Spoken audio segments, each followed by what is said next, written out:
सर्वप्रथम ऑनलाइन जिज्ञासा के माध्यम से प्रथम जिज्ञासा रख रहे हैं। नमोस्तु गुरुवर, यदि दो विचार पूरी तरह विपरीत हों तो अनेकांतवाद उन्हें कैसे देखता है, कैसे समझाता है? समाधान देव। अनेकांत कितनी ही विपरीत धारणा हो, दो हो चाहे 200 हो, अनेकांत सबको अपने में समाहित कर लेता है। अनेकांत है ही ऐसा तत्व है वो। अनेकांत का अर्थ होता है अनेकों को जिन्होंने एक में समा लिया हो, या एक को अनेक प्रकार से बताने का जिसका ढंग होता है, उसे अनेकांत कहते हैं। अब वाद और लगा दो तो कहने का ढंग, तरीका। अब उस दो धारणाएं, जैसे मैं कहता हूँ आपसे, एक धारणा ये है, मान लो कि जीव एकदम शुद्ध तत्व है, और एक धारणा कहता है कि जीव अशुद्ध तत्व है। अब दोनों एक विपरीत धारणा, दोनों विपरीत है एक दूसरे के, कि या तो जीव शुद्ध होगा या जीव अशुद्ध होगा, लेकिन दोनों धारणाओं को अनेकांत समाता है। संसार दशा में जीव अशुद्ध तत्व है और सिद्ध दशा में यही जीव शुद्ध तत्व है। व्यवहार के दृष्टिकोण से हम अशुद्ध हैं और निश्चय शुद्ध परम निश्चय दृष्टिकोण से हम शुद्ध द्रव्य।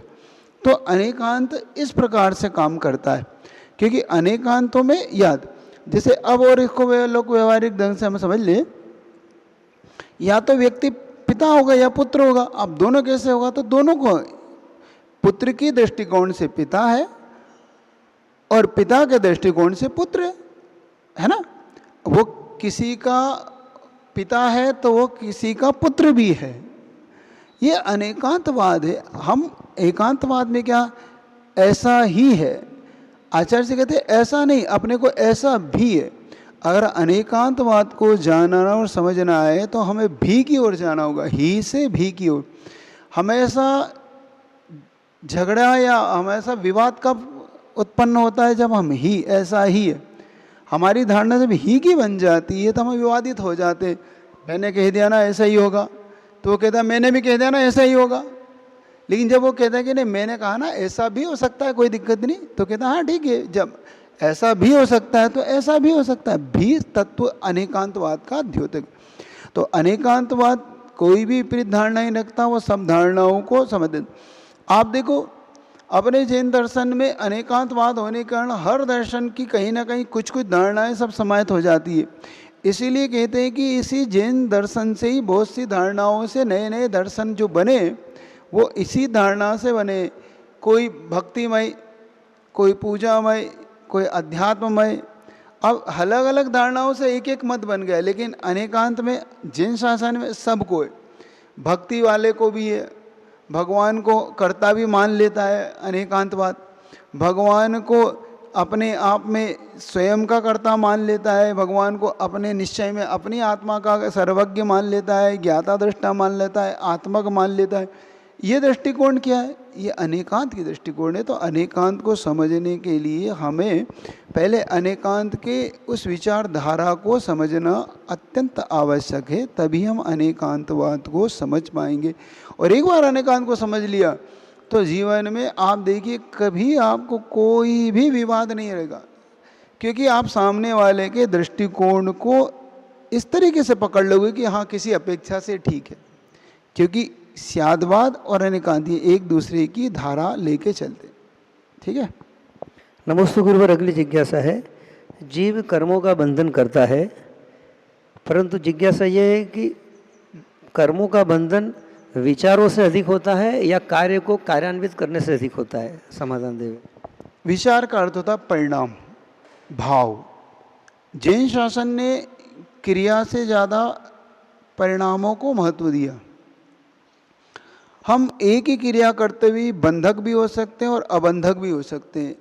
जरूरी नहीं कि हम क्रिया कर रहे हैं तो बंधक ही हो। क्यों?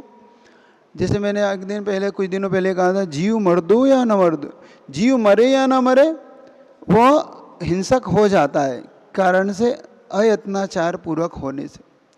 तो हमें पहले ये समझना होगा कि क्रिया बाहरी क्रियाओं का अपने भीतरी परिणामों से जुड़ाव होने पर बंद होता है, और जैसा हमारी क्रिया होगी वैसा हमारा बंद होगा, लेकिन उसका जुड़ाव हमारे परिणामों से ज़्यादा होगा। मान लो हम किन परिणामों से वो क्रिया कर रहे हैं, जैसे एक व्यक्ति किसी को मारता है और माँ भी अपने बेटे को मारती, क्या माँ बंधक होती है? नहीं। क्यों? कारण उसका ये है कि माँ अपने बेटे को कुछ सुधारने का दृष्टिकोण रखती है, और सामने वाला किसी की हिंसा के दृष्टिकोण से, द्वेष के दृष्टिकोण से मारता है तो वो बंधक हो जाता है। एक व्यक्ति एक्सीडेंट से मरता है, एक व्यक्ति चला के एक्सीडेंट करता है, एक डॉक्टर ऑपरेशन करता है उसमें एक व्यक्ति मर जाता है, एक व्यक्ति किसी को बचाना ना जाता है उसमें व्यक्ति मर जाता है। तो दोनों तीनों एक जैसी क्रिया होने पर भी, व्यक्ति के मरने पर भी क्या उसको सजा एक जैसी होती है? नहीं होती ना। डॉक्टर को तुरंत रिहाई मिलती है कि नहीं, उन्होंने तो बचाने के लिए ऑपरेशन किया था लेकिन व्यक्ति सामने वाला नहीं बच पाया। एक व्यक्ति चाकू चला रहा है, देखो डॉक्टर भी चाकू चला रहा है, और एक व्यक्ति ने किसी को चाकू लगा दिया और व्यक्ति वहीं मर गया, और मान लो नहीं भी मरा तो उसको मर्डर आप के करने के उस विचारों से उसे सजा मिल जाती है। तो इसका मतलब है क्रिया से महत्वपूर्ण ज़्यादा उसके विचार है, उसके परिणाम और भाव है। तो जिन शासन में क्रिया को साथ साथ उनके परिणामों को लेकर बंध होता है, तो कर्मों का बंध जो होगा वो हमारे परिणामों पर डिपेंड करता है, हम किन परिणामों के साथ बंध कर रहे हैं, कार्य कर रहे हैं। नमस्ते गुरुवर, अगली जिज्ञासा है, ज्ञानावरणीय कर्म के क्षय और उपशम में मूल अंतर क्या है? समाधान देवे। नमस्ते। क्षय में और उपशम में, ज्ञानावरणीय का उपशम नहीं होता, गणना में कहते हैं तो क्षय होता है या क्षय उपशम होता है, उपशम नहीं होता, पहले तो ये समझ लो। ज्ञानावरणीय कर्म का उपशम नहीं होता, ज्ञानावरणीय का या तो क्षय होगा या ज्ञानावरणीय का क्षयोपशम होगा, क्योंकि वो क्षयोपशमिक भाव है और क्षयिक भाव है, दो ही भाव है। उपशम भाव में ज्ञानावरणीय का नहीं, उपशम भाव में दो ही है, सम्यक चारित और सम्यक दर्शन, यही दो भाव है उपशम के, है ना। अब क्षय और क्षयोपशम में क्या अंतर है ये समझ लो। क्षयोपशम का मतलब हुआ ज्ञान के किसी अंश को उसने उद्घाटित कर दिया और कुछ अंशों को उसने दबा दिया, इसका नाम क्षयोपशम। जैसे मति ज्ञान, श्रुति ज्ञान, अवधि, अनुमानपन, ये क्षयोपशमिक ज्ञान है। लेकिन केवल ज्ञान को हम देखते हैं तो वो क्षयिक ज्ञान है। क्षयिक ज्ञान में एक भी अंश बाकी नहीं रहता। उन्होंने उदाहरण क्या दिया, जैसे कोई सूर्य होता है तो सूर्य को कभी कभी सूर्य ग्रहण लगता है ना, या फिर बादलों की ओट में सूर्य दब जाता है, तो जितना जितने बादल की ओट होती है उतना उतना सूर्य प्रकट होने लगता है, तो ये क्षयोपशम है। और सूर्य पूर्व रूप से प्रकट हो गया, ये क्षयिक है। तो जितना जितना सूर्य को ग्रहण लगा था उतना उतना उसका ग्रहण हटता गया, वो क्षयोपशम भाव है। और पूर्ण ग्रहण हट गया, ये क्षयिक भाव है। तो केवल ज्ञान प्रकट हो गया तो ये क्षयिक ज्ञान है। और हमें मति सुत अवधि में मना पड़ गया, इन चार ज्ञानों में कोई ज्ञान प्राप्त होने पर ये क्षयोपशम ज्ञान है। तो हमें क्षयोपशम ज्ञान भी है और क्षयिक, तो ये दोनों के विशेष अंतर दोनों में अपन मान के चले। नमस्ते गुरुवर, अगली जिज्ञासा है, यदि किसी व्यक्ति को अधिक शास्त्र ज्ञान है तो इसका अर्थ यह है कि उसका क्षयोपशम बहुत अधिक है, ऐसा मान सकते हैं? देखो, शास्त्र ज्ञान होना अलग है और शास्त्र ज्ञान का उसका भाव होना अलग है। तो एक अभव्य को भी शास्त्र का ज्ञान हो जाता है, इसका मतलब उसे ज्ञान का क्षयोपशम तो बहुत अच्छा है, उसका मति ज्ञान, श्रुति ज्ञान बहुत अच्छा है, उसके श्रुति ज्ञान अच्छे होने के कारण उसने शास्त्र ज्ञान को पकड़ लिया। लेकिन इसका अर्थ ये है कि वो समीचीन ज्ञान है कि नहीं, अब इस पे प्रश्न उठाओ, क्या उसका ज्ञान समीचीन है? नहीं। तो ज्ञान का क्षयोपशम होना महत्वपूर्ण नहीं, ज्ञान का समीचीन पना महत्वपूर्ण है। समझो पहले बात को, है ना। ज्ञान का क्षयोपशम अभव्य क्यों हो जाता है? एक व्यक्ति अपना ज्ञान कम हो सकता है, एक चारित्रवान को, एक सम्यक दृष्टि को, और एक मिथ्या दृष्टि का बहुत बड़ा लंबा चौड़ा ज्ञान हो सकता है। तो वो ज्ञान वो काम का नहीं है, ज्ञान का मिथ्या और ज्ञान का समीचीनपना काम का है। क्षयोपशम हो जाना ठीक है, वो उसके पूर्व भाव के पुण्य उदय से उसको ज्ञान का क्षयोपशम प्राप्त हो गया, तो वो ज्ञान का क्षयोपशम इतना महत्वपूर्ण नहीं है जितना ज्ञान का समीचीन होना, सम्यक होना ज्ञान का। तो ज्ञान के लिए हमें यह समझ के चलना है कि ज्ञान का क्षयोपशम तो मानना पड़ेगा आपको, कि अगर उसे ज्ञान हुआ है तो इसका मतलब उसका ज्ञान का क्षप समय। अब उसके ज्ञान के भेद हो सकते हैं, अवग्रह है, मति ज्ञान में अवग्रह है, ईहा है, अवाय है, धारणा है, और भी उसके 336 जो भेद किए गए हैं वो देख सकते हैं अपन। ऐसे शुद्ध ज्ञान में उसका कौन सा ज्ञान है, शुद्ध ज्ञान का कौन सा उसको भेद है, तो ये प्रकार ज्ञान के हो सकते हैं। तो क्षयोपम होने में कोई बड़ी चीज़ नहीं, लेकिन इसको क्षयोपम तो मानना चाहिए कि अगर उसको ज्ञान हुआ है और वो बहुत अच्छे से समझ रहा है तो इसका ज्ञान का क्षयोपम बहुत अच्छा है, ये मानना चाहिए। नमस्ते गुरु। और अगली जिज्ञासा है, यदि परिवार और धर्म के नियमों में टकराव हो तो व्रती को क्या करना चाहिए? नमस्ते गुरु। व्रती को तो सामंजस्य की स्थिति पैदा करना चाहिए। मैं आपको एक अच्छा उदाहरण देता हूँ गुरुजी का। पूज्य गुरुदेव के पास एक कलकत्ता की महिला आई, झांझरी परिवार की थी वो। हम लोग उस समय गुरुजी के पास में थे, 2009 या 10 की घटना है वो। तो वो गुरुजी से प्रार्थना करने लगी, गुरुजी मुझे प्रतिमा चाहिए। गुरुजी ने उनसे पूछा आपके परिवार में कौन कौन है? कि हमारे 4 भाई हैं, हम 4 महिला और हम सब ऐसे ऐसे परिवार है, हमारे इतने सदस्य हैं, बच्चे हैं। तो गुरुजी ने कहा कि कैसे पलेगी ये प्रतिमा, तो फिर क्योंकि सब लोग हैं और तुम्हारा तो ये प्रतिमा पालना। तो आचार्य श्री मैं कोशिश करूँगी, सबको साथ लेके चलूँगी। तो गुरुजी ने कहा कि एक काम करो, पहले तुम अभ्यास करो, सबको पहले समझ लो और फिर उसके बाद प्रतिमा का नियम बाद में ग्रहण करना। वो कुछ महीनों तक उन्होंने अभ्यास किया, सब कुछ किया। अभ्यास करने के बाद वो गुरुजी के पास आए। जब आचार्य जी के पास वो आए तो आचार्य जी ने एक बहुत महत्वपूर्ण उनको प्रतिमा देते हैं से पहले एक महत्वपूर्ण अच्छी चीज़ कही कि देखो घर में आलू खाने वाले भी लोग हैं, घर में प्याज खाने वाले भी बच्चे हैं, उनके मन का भाव होगा, वो खाएंगे। तो क्या फिर ऐसी अवस्था में तुम कैसे करोगी? तो उन्हें आचार्य जी मैं कर लूँगी। तो आचार्य जी ने एक शर्त रखी उनके सामने, पता है क्या शर्त रखी? उन्हें कहा कि देखो प्रतिमा ले लो लेकिन चौके 2 नहीं होना चाहिए। नहीं तो प्रतिमाधारी क्या करते, 2 चौके बना लेते हैं। एक प्रतिमाधारी को अपना भाई सेपरेट और बाकी पूरे परिवार का एक अलग। तो गुरुजी का फिर मैं प्रतिमा नहीं दूंगा। तो उन्होंने कहा नहीं, तो फिर आचार्य जी आलू। तो आचार्य जी ने उसमें बहुत सारे समाधान दिए। अभी समाधान मैं आपको शाम के सामने नहीं बता रहा हूँ, जिनको पूछना हो अकेले में पूछ लेना मुझसे। लेकिन ये विशेष समाधान गुरुजी का सुनने के बाद मेरा मन इतना प्रसन्न हुआ कि देखो आचार्य जी की दूरदृष्टि, विजन कितना बड़ा है कि परिवार की एकता, अखंडता और परिवार के धर्म का और परिवार के आपस में तालमेल हो। मतलब ऐसा ना हो कि धर्म एक बर्डन हो जाए, धर्म एक अपने परिवार के ऊपर एक अति भारारोपण हो जाए, ये भी भारारोपण नहीं होने देना है। तो ये बहुत ज़रूरी होता है धार्मिक व्यक्तियों को कि हम अपने नियमों का पालन करते समय एक अच्छे धर्म का पालन करने वाले धर्मात्मा बने, और धर्मात्मा के साथ हमारे अंदर ये परिणाम और ये भाव हो कि हमें देखकर परिवार के सदस्य ये माने कि नहीं इनको धर्म करने का हमें ज़्यादा से ज़्यादा इनके सहयोग करना है, वो असहयोग आंदोलन ना छेड़ दे आपको देख के कि भैया मुझे तो कुछ सहयोग करना ही नहीं। तो तभी आपका धर्म का और आपके नियमों का और परिवार का दोनों का तालमेल बैठेगा। अगर फिर हमारे धर्म लेने में और हमारे नियम लेने में हमारा परिवार का तालमेल नहीं बैठ रहा है तो इसका मतलब कहीं ना कहीं कोई चूक हो रही है, कोई भूल तो हो रही है। मैं ये नहीं कह रहा हूँ कि परिवार के सदस्य गलत हैं या आप गलत हैं, लेकिन इतना तो है कि दोनों के बीच में कहीं चूक तो हो रही है।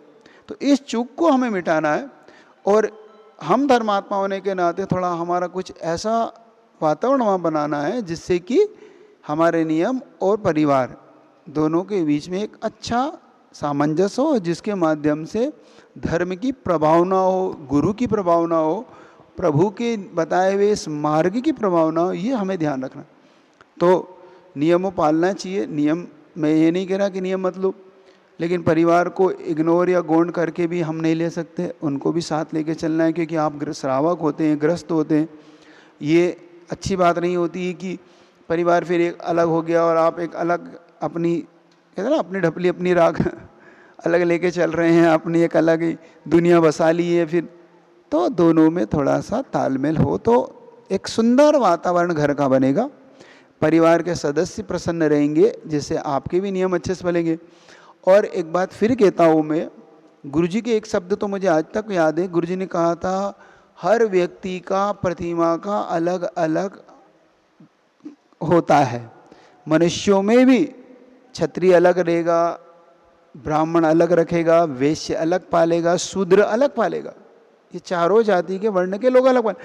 अब इसमें भी कोई विशेष, मान लो कोई बहुत बड़ा व्यापारी है, बिजनेसमैन है, बहुत बड़ा व्यक्ति, तो उसकी प्रतिमा का अलग पालने का ढंग होगा।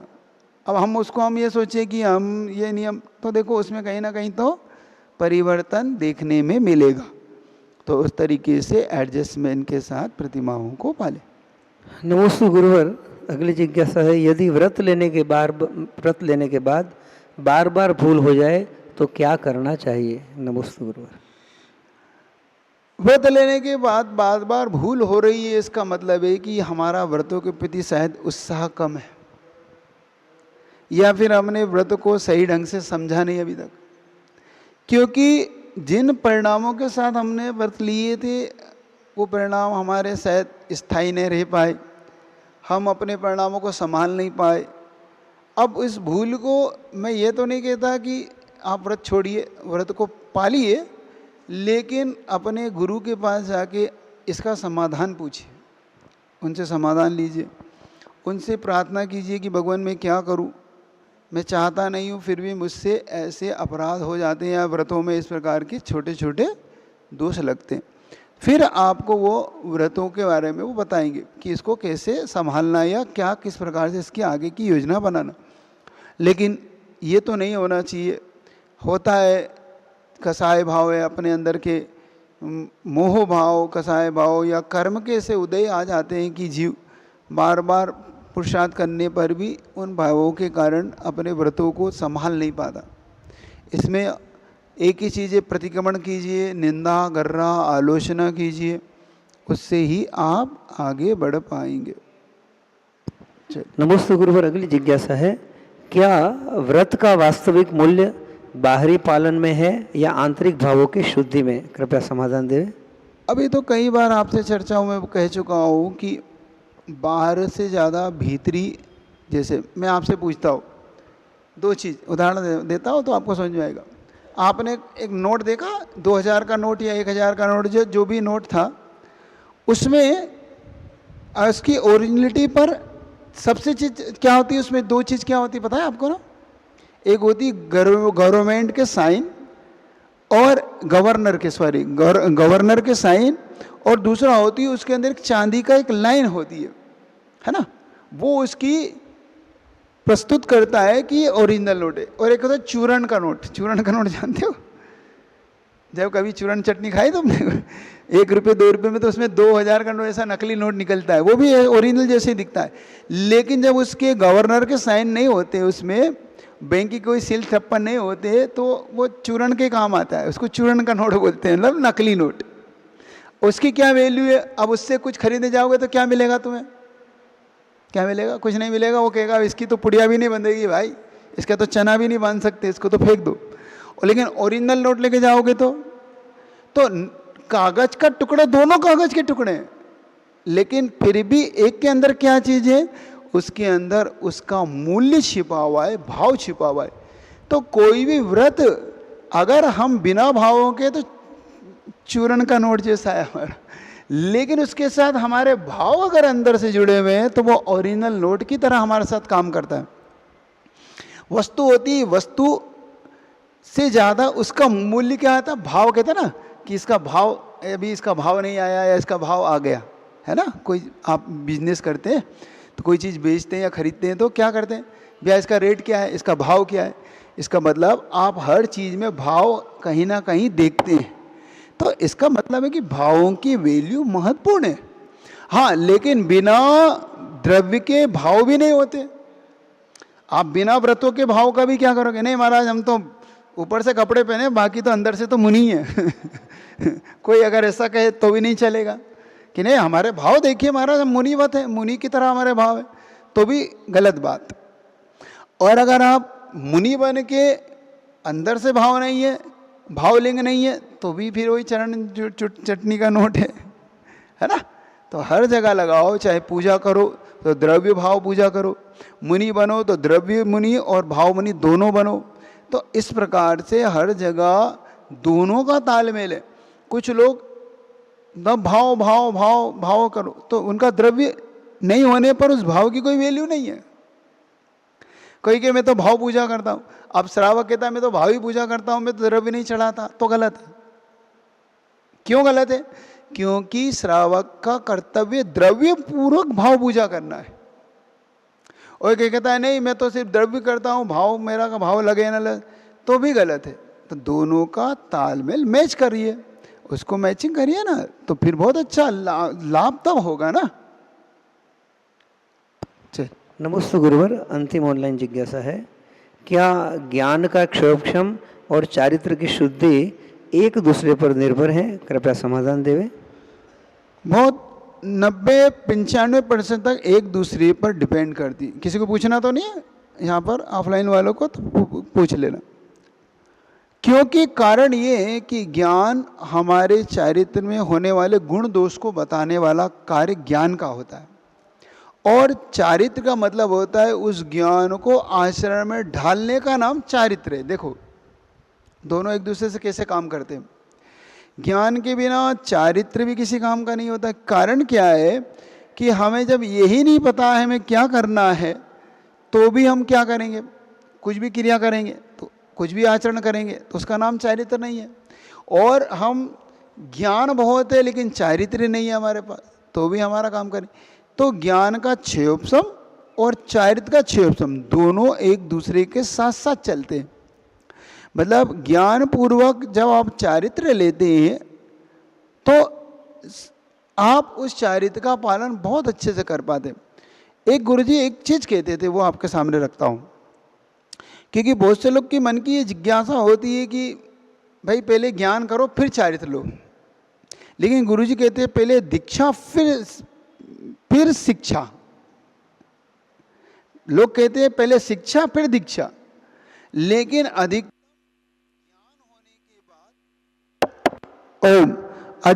ज्ञान होने के बाद व्यक्ति चारित्र बहुत कम लोग ले पाते हैं। ये दुर्लभ विरले व्यक्ति होते हैं जो ज्ञान हो जाए और फिर चारित्र ले ले। नहीं तो अधिकतम ज्ञान होने के बाद व्यक्ति अपने उससे भटक जाता है, अपने मार्ग से भटकता है। कारण क्या है उसका?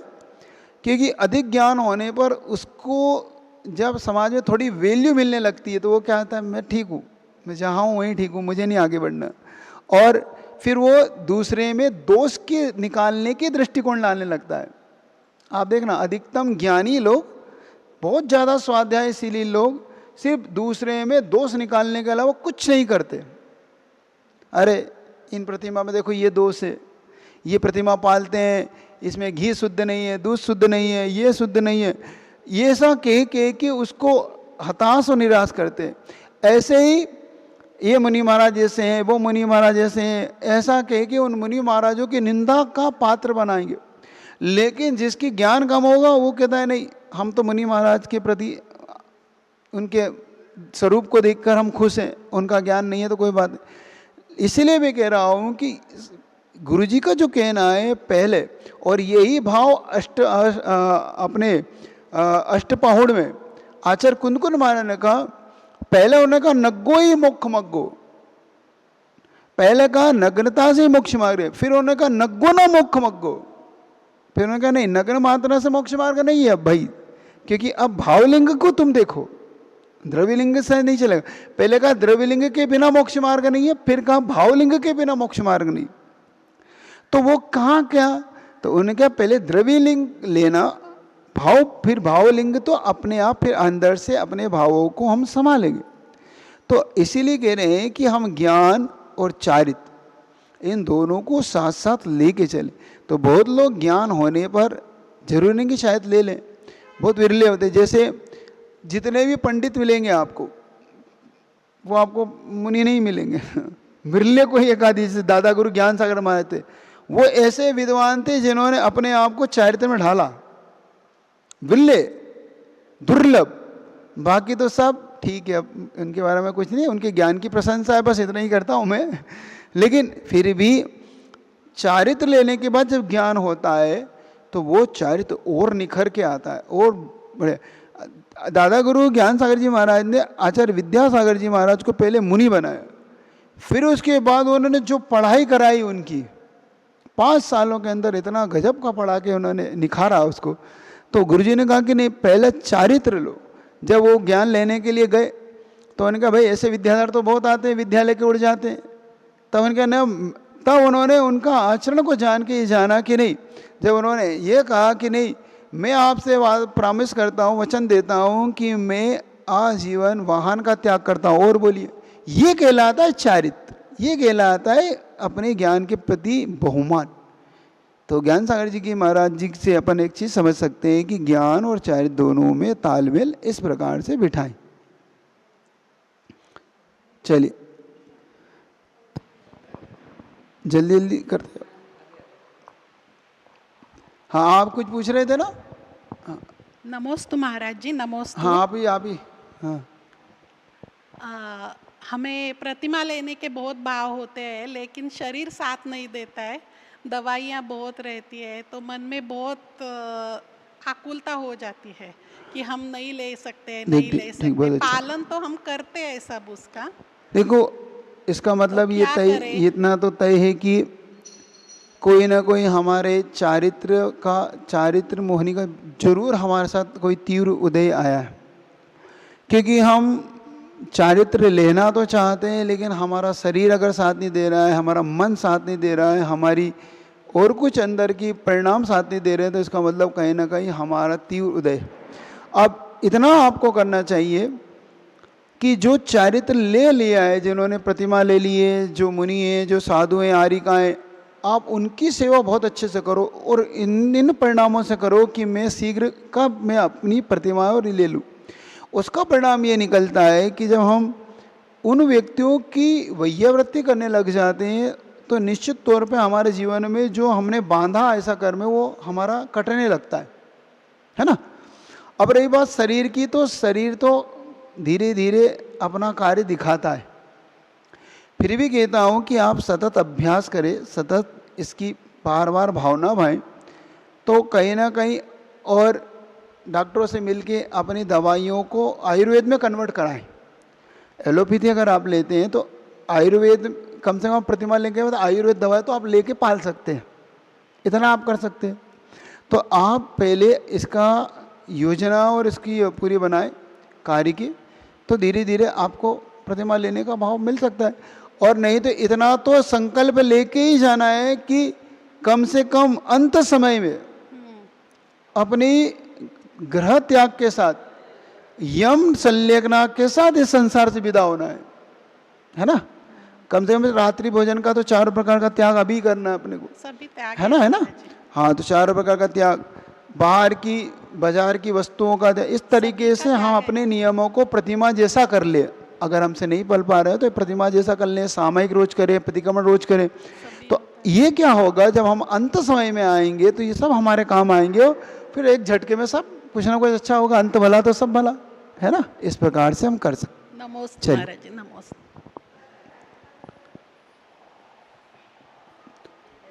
हाँ, पानी के विषय में पूछ रहे थे आप। हाँ, हो गया आपका प्रश्न, हो गया? पूछना है? हाँ तो पूछ ले, फिर इसके बाद माइक से पूछ ले।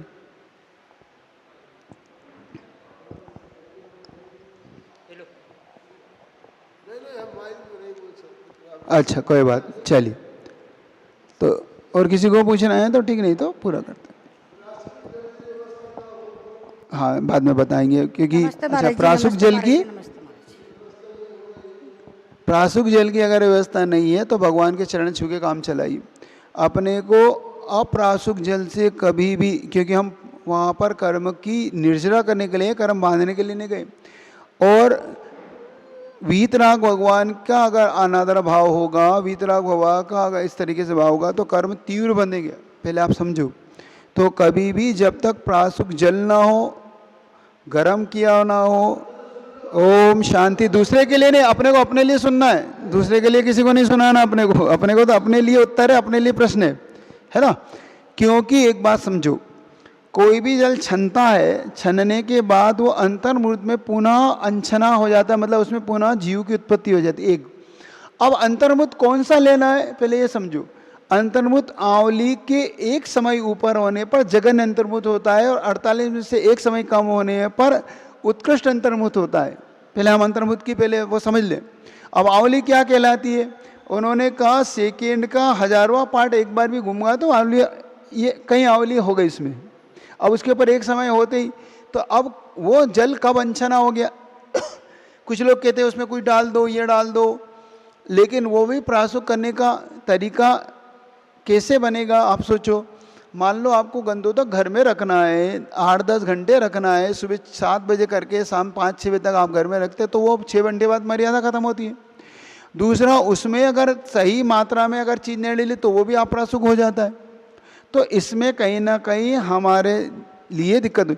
अब लोगों की जिज्ञासा ये होती है कि महाराज जी गर्म पानी में मूर्ति के को थोड़ी सी कलर में चेंज आता है, कलर थोड़ा सा मूर्ति का बदलता है, थोड़ी सी काली पड़ जाती, नहीं, उसके लिए आप ऐसा करिए, गर्म पानी को थोड़ा ठंडा कर लीजिए, गर्म पानी को पुनः अपना ठंडा करके उससे अभिषेक कीजिए, लेकिन कम से कम गर्म पानी गर्म हो, इतना तो हो कि 12 घंटे की मर्यादा वाला तो हो, उस मर्यादा में गर्म करके फिर बाद में उस पानी से आप अभिषेक कीजिए। सही तरीका यही है। लेकिन अब भिन्न भिन्न आपको मतांतर सुनने को जो मिलते हैं, उसके लिए फिर आप अपना विवेक का उपयोग कीजिए। हर व्यक्ति अपने मत को, अपने विचार को रखता है, उनके विचारों को हम कैसे मना करेंगे, लेकिन कम से कम हमारा विवेक जागृत हो। हमें भी तो क्रिया करना है ना, तो हमें क्रिया को विधि पूर्वक करना है, ना कि सिर्फ क्रिया को एक परंपरा से करना है। सही करिए, सही विधि से करिए। चलिए। नमस्ते महाराज जी। नमस्ते महाराज जी। महाराज जी, हम कुछ नेम लेते हैं ना, तभी थोड़ा माइक को ऊपर करके बोल। कोई तो नेम लेने चाहता है ना, तभी हम आचार्य जी से लेना है कि खाली देवशास्त्र को? इस पे बहुत बार चर्चा हो चुकी है, फिर भी उत्तर दे रहा हूँ। जब भी आप कोई नियम लेते हैं तो नियम लेते समय अगर आप भगवान के सामने लेते हैं तो उसमें बहुत सारी संभावनाएं ऐसी हो जाती है कि हम किसकी साक्षी पूर्वक नियम लिया है। अब भगवान के साक्षी पूर्वक तो भगवान तो हमारे नियम को कोई बोलने वाले तो है नहीं, हमने उनके सामने बोला, अब किसने सुना नहीं, तो हम उसमें नियम में कहीं शिथिलता ला देते, एक। दूसरा, जब हम गुरु के सामने नियम लेते हैं तो गुरु उस नियम को हमारे लिए सही सही व्यवस्थित कर देते हैं कि बे इस नियम में ये कमी है या इस नियम को इस प्रकार से ग्रहण करो। वो हमारी परिस्थितियों को समझ के हमें उस नियम को सही सही बता देते। तो ये भी एक गुरु के सामने लेने का फ़ायदा होता है। फिर भी अगर गुरु उपलब्ध ना हो तो भगवान के सामने नियम लेते समय ये एक भावना ये भाव लें कि भगवान, मैं आपको साक्षी मानकर ये नियम ग्रहण करता हूँ, लेकिन चूंकि जब मुझे गुरु मिलेंगे तो मैं उनके समक्ष इस नियम को अगर कोई सुधार होगा तो मैं उसे स्वीकार करूँगा, उन्हें बताकर इस नियम में सुधार करूँगा। वो कहेंगे इसे कम करो तो कम करूँगा, वो कहेंगे ज़्यादा करो तो ज़्यादा करूँगा। ऐसा करने से आपके नियम सही और वास्तविक नियम पलेंगे, है ना, तो इसमें त्रुटि नहीं रहेगी। तो सही गुरु के पास अपन नियमों को व्यवस्थित कर लें।